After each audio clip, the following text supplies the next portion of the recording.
Hey, how you doing? This is John, and welcome to John's Long Box. Today we're looking at Sandman Mystery Theater. This is issue number 1. This is April 1993. This is written by Matt Wagner and drawn by Guy Davis. The cover is by Gavin Wilson. Look at this cool, creepy cover. I've always loved the Sandman. The Sandman was created back in 1938, and he was created by Gardner Fox, if I remember correctly. Yeah, Craig Fleisel, and then Jack Kirby and Joe Simon kind of redid him. So he started out kind of as a pulpy hero looking like this, and then Jack Kirby and Joe Simon redid him into he had this yellow and purple acrobat costume. So they're the same character, but they look very, very different. And I don't know. I've always loved this fedora wearing, gas mask looking type hero. It's just so cool. And so and then Matt Wagner, who I learned about Matt Wagner from Mage Comics and Grendel Comics, so I was already a big fan. So I was like, all right, I'm getting this. And Guy Davis, I had learned about. My memory is a funny thing. I don't know if Guy Davis was from this and then went on to Hellboy and BPRD, or from BPRD into this. So I'm gonna say he did this first, but I gotta say, well, let's look at it up before I keep talking. So here it is. This is Vertigo. What is Vertigo? Vertigo was an imprint within DC, meaning it's part of DC Comics, but it's like a subgroup within DC Comics properly. And Vertigo was highfalutin. It had pretensions of being more literary and stuff like that. And for the most part, it was a lot higher quality. It wasn't hamstrung by by all ages. That's not the proper way to say it. I didn't mean the way it sounded. Hamstrung makes it sound like every comic should have nudity, but they could have nudity, they have cursing and stuff like that. And believe me, I'm a big fan of all ages comics, so I used my words improperly, but they can use all that stuff. And I found that early Vertigo really soared. They did good. They aspired, and they hit those goals, and they really made good top quality comics. I mean, you can't go wrong with a lot of early Vertigo, like Doom Patrol, Sandman. Believe it or not, Swamp Thing didn't start out Vertigo, but it came into it later on, like Animal Man and stuff like that. And then Vertigo kind of became I don't know, let's just be nudity and graphic for the sake of graphic because we can. But at this point, Vertigo was firing on all cylinders. It was amazing. And here we had Matt Wagner taking a beloved early DC character. And here we have, just talking about fighting in World War One and wearing gas masks and stuff like that, and dreams. And here we have, it starts out with, this is Diane Belmont. And I just need to point out the artwork right here. First page is not a good example because it's like a prophetic vision. And I'll talk about that a little bit later. So here we have one of the main characters, Diane Belmont, and this is her father, and he's District Attorney Belmont, and this is his daughter. And why is the guy's name Guy Davis? The guy's name is Guy. Guy Davis's artwork, I didn't like it at first. And then it just grew on me and grew on me and grew on me to the point where I cannot imagine this series drawn by anybody else. It's kind of scratchy and I want to say old fashioned, but you know what? This is set in 1938, so it fits. Old school coloring and everything like that. I don't know. I could see not everybody enjoying this artwork, but to me, this if Jay Lee was drawing this, I think it would lose half the charm. As much as Jay Lee is a phenomenal talent, this Guy Davis was the man of the hour at the time, and I just cannot separate his art from this series. I just love it. It just fits so well, and I grew to like it in the BPRD too, to the point when he left. I was like, what's going on?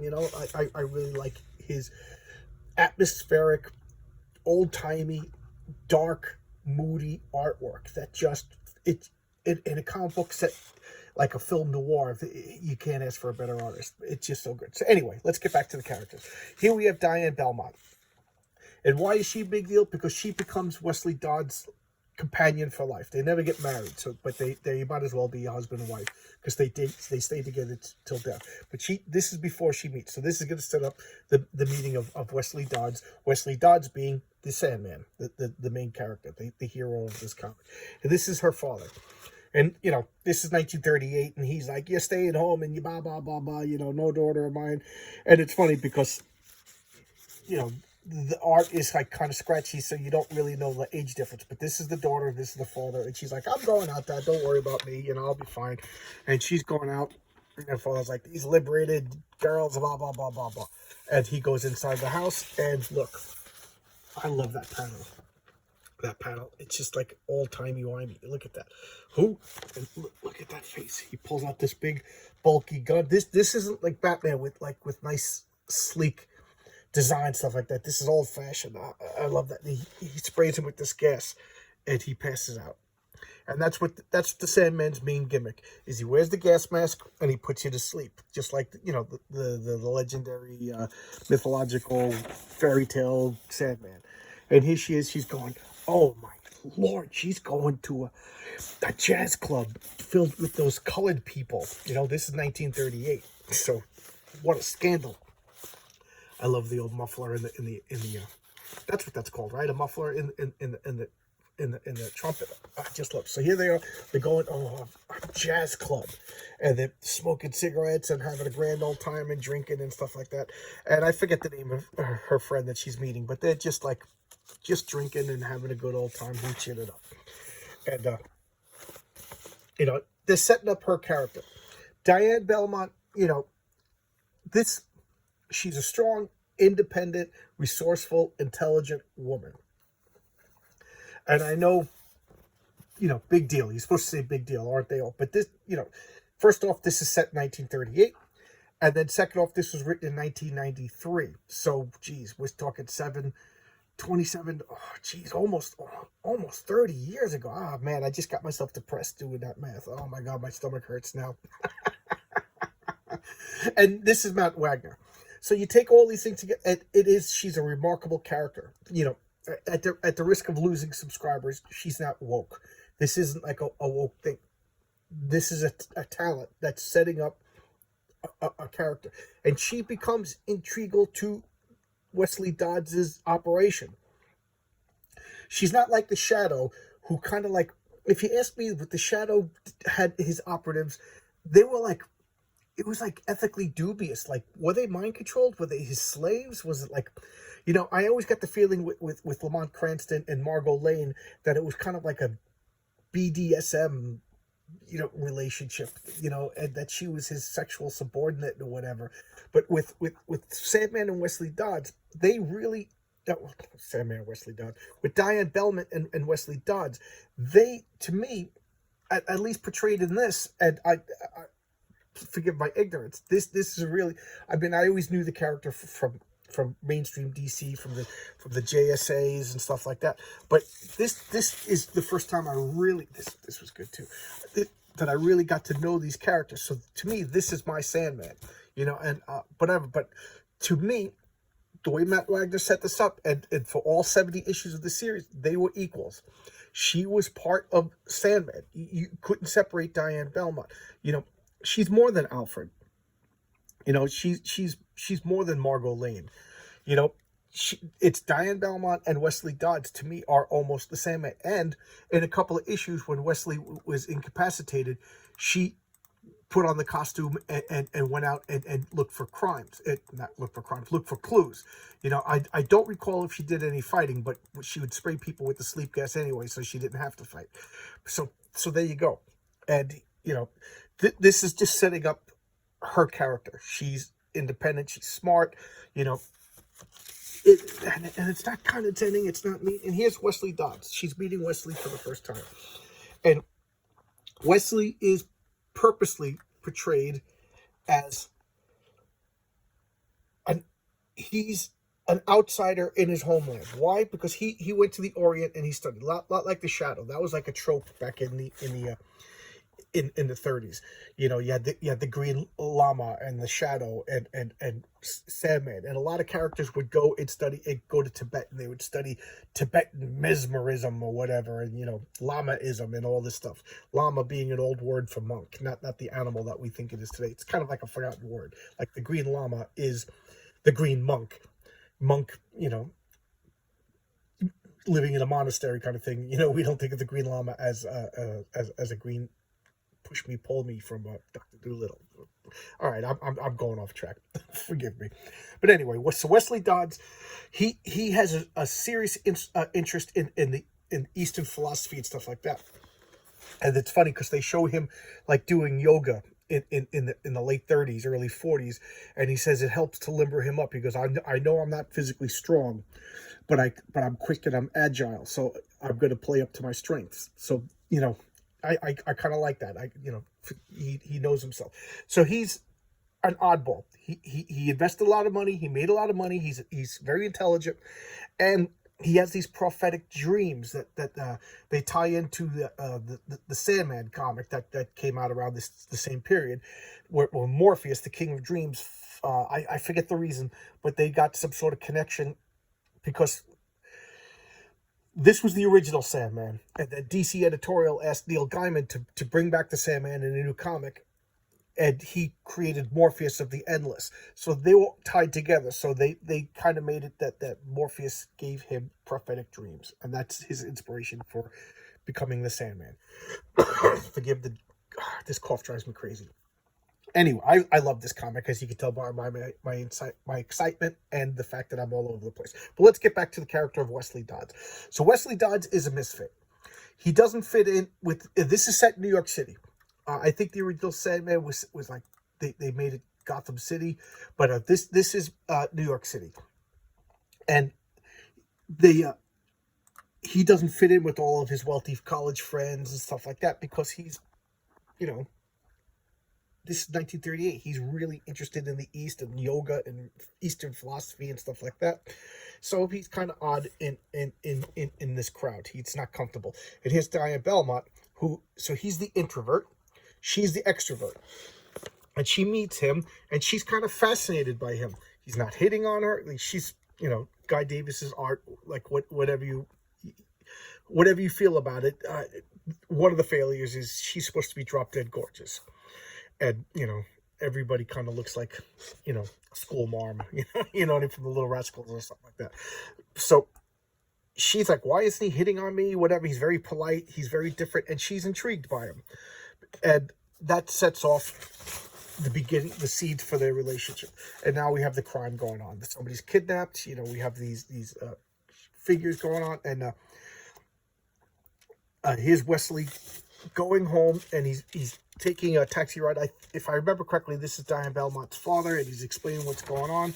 And now he's like, oh, look, there's a kidnapping going on. I'm the district attorney. You know, and he's giving her all the details because she's just a girl.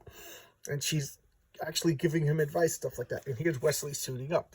He's a financial genius. He's Batman. This was a trope back then. Lamont Cranston, Bruce Wayne, Wesley Dodds, the wealthy financial genius, chemistry genius, you know, and detective and fighter.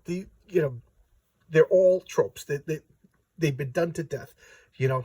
So they all rip at each other off. So here he's doing his chemistry. He's making his sleep potions. You know, even Peter Parker's the same thing. Like later on, doesn't he become like a financial genius? He owns his own company and stuff like that. So Diane Belmont's going around, and she's actually getting information. And here we have Wesley outside in his Sandman getup, investigating the crimes. Full-on detective stuff. At this point, the only meta power he has, the only superpower he has, is sometimes he gets prophetic dreams. You know, and that's not... And it's not like he could control that. It's not like he could go like, okay, I need the combination to this safe. That would be a cool power now that I think about it. But no, he goes to sleep and he has fitful dreams that you know, give him hints of things to come. So here we have, you know, Diane's getting involved. You know, you shouldn't be getting involved. And Wesley Dodds, like, you know, start to realize that she's more than just a pretty face, and she start to realize that he's more than just an airhead, glorified accountant, bored rich guy, So the attraction is, he makes origami, and she's kind of fascinated by this. Come on, this is 1938. And, the relationship is starting to flower. And so now you see the bad guys going in. Here's the woman that's been abducted. It's very suggestive. Keep in mind it's a Vertigo comic. Things do get gross. There's topics of like forced prostitution, child slavery, serial killers. It's a full on, like, this would be like an HBO series that you wouldn't want your kids to watch, even though it's about superheroes. And in 1993, I don't know if you follow my channel, like, due to Grant Morrison's Doom Patrol comics, it got me really interested in the beat writers like Jack Kerouac and stuff like that. And I packed up and I moved across the country. So at this point, I was full on, I don't want to say beatnik, but I was like living out in the desert. My hair was long. I was really into, like, all alternative writing and punk rock music and everything like that. And I was a full on counterculture person. So this was great for me. And as you get older, you can't help it, you get more conservative. I still really, really enjoyed this. This really holds up.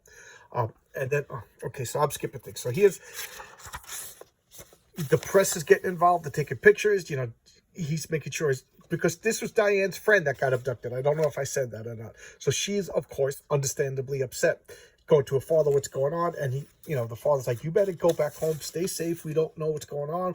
As far as they know, they think it's just that they want money. So she's going home and opens the door, and voila, there's the Sandman. Look at that. How cool is that costume? There's something about that old-fashioned gas mask that it's just screams noir, gritty, dirty stuff. I mean, if you ever saw that, one of the best Doctor Who episodes, Are You My Mommy? With the gas mask. That is so great. Unfortunately, they followed it up with the introduction of Jack Harkness, a character I could never stand. All right, so here we go. That's the last page. And then we got Ed for Vertigo Comics. Time Tracks. What is this? A movie that I don't recall. And let's look at the... if we had The Death, The High Cost of Living. The Sandman Mystery Theater. Shade the Changing Man. Just Hellblazer. The Sandman 48. Animal Man. The Enigma. This was good. This was great, but it was good. This is the weakest out of all of these. So far, I got every one of these comics. Swamp Thing, amazing. Mercy. I'm sure I got this, but I don't remember anything. I got to look it up. Doom Patrol, and I already talked about that. And now Kid Eternity was debuting, and Sebastian O. Kid Eternity, I like. Sebastian O, I got it, I read it, and I barely remember it, so I can't really comment. Maybe that itself is a comment. Oh, we got Army of Darkness ad. Look at that. Awesome time. Awesome time in American pop culture. So, Sandman Mystery Theater. Again, Matt Wagner. I showcased Grendel, and I showcased Mage on my channel. Excellent.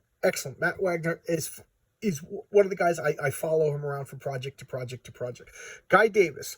Now, I love Guy Davis's artwork. I can understand if you're a comic book fan and you don't like his artwork. I'm not going to argue with you. I really like it. So he went from this. Now my memory's clear. He went from this comic, and then later on he did the BPRD, Bureau of Paranormal Research and Defense, for Mike Mignola's Hellboy series, and I loved it. He is a good, moody, atmospheric artist. If Guy Davis was doing Superman or the Fantastic Four, I probably wouldn't care for it as much. But if he was doing a Batman, like, that's supposed to be like, I don't know, like more down to earth, I think it would be excellent. But there you go. I'm rambling now, and I don't want to ramble. This was a 4-part story. The whole series, 70 issues and 1 annual and then 1 special. So 72 issues. I don't even think they're that expensive, and I honestly don't know about like collected editions. I don't know what they did about that, but it is worth it. Track it down. Just buy this. It is such a good series. It's moody, it's dark, it's down to earth. Our Man shows up, and it's like before the Our Man gets the new costume, so it's back. You know, he's wearing a trench coat and fedora too. It's more like a realistic, down to earth viewing of this character, and I think, you know, because DC is weird. Like, they keep rebooting and changing stuff and folding over this, and continuity gets wiped out. So I don't know if this is where it stands continuity wise. I gave up crossing those T's and dotting those I's. But to me, this is Wesley Dodds' Sandman, and that's that. You know, what else do you want me to say? All right, thank you so much, guys. I appreciate it. So many good comments lately, more subscribers. Oh man, it's fun. And I'm even get like Twitter engagement. You guys are the best. Thank you so much, everybody. Another shout out for RJ. He's been commenting. RJ from the Fourth Age. Watch that channel. That guy gives me so much to think about. I'm not even joking. I listen to RJ, and then for the next 3 days, I'm like daydreaming, and I play a superhero role-playing game with my buddy. RJ, you've been giving me food for thought for making up stories, believe it or not, for our campaigns, for when my buddies come over, and we you know, the old time superheroes. We sit around my table, eat some chili, drink some beer, and roll some dice. It's like Dungeons and Dragons, but superheroes. But thanks a lot. All right, I'll see you guys tomorrow with another video. I sorry about the weekend. I've been doing a lot of work on my house. We had a storm, and my fence got knocked down. I had to go outside with my hammer and nails and fix the fence. It was a lot of fun. Turning out I like working with wood. Who would have known? I made a signpost and everything. It was a lot of fun. All right, now I'm going to go build a deck. I'm off work for a couple of weeks, so I'm actually going to build a deck in my backyard. Just myself, just me and my old man beard. All right, I'll see you tomorrow. Bye-bye.